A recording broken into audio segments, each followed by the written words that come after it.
那今天就用绿豆做一个清凉解暑、甜而不腻的绿豆糕，方法也超级简单哦。150克脱皮绿豆放在冰箱冷藏浸泡一个晚上。我用的是电饭煲，这样会比较省事儿。把绿豆倒进电饭煲内，加入没过绿豆2指的水，直接给它煮熟。煮好后的绿豆特别的软烂，拿一个细网给它过一下筛。如果你家里有破壁机，直接用破壁机打成泥也行，那样必须要加水，炒制的时间会延长。用漏勺过筛，不需要加水炒的时候会节省时间。全部过好的绿豆，把它放在平底锅内。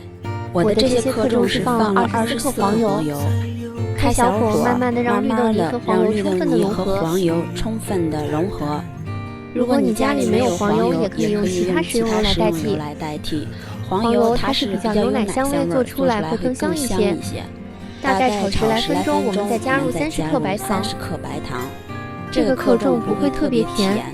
继续用铲子慢慢的给它翻拌，直到白糖和绿豆泥充分的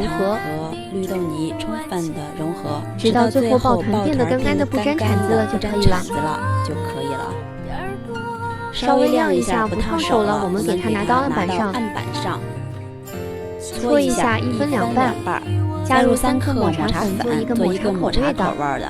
揉一下，让抹茶粉充分的混合均匀，然后给它搓成一个长条，分成平等大小的4个剂子，每一个大概50克左右，给它团成小圆球。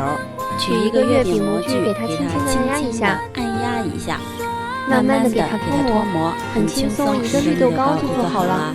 家里没有模具的，直接按成小饼也可以。把剩下的半块绿豆泥同样1分4个。这个是原味的，你也可以往里面加一些蔓越莓干，那样吃起来是酸酸甜甜的。有了这个模具，增加了它的颜值。我们看一下是不是特别的漂亮？冷藏一下吃，口感会更好。但是我还是忍不住了，先尝一下吧。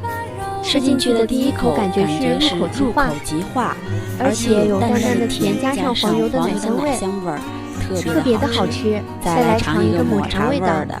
真的是太好吃了，好吃到停不下来。这么简单的绿豆糕，你们是不是也应该试试呢？唯有美食与你不可辜负。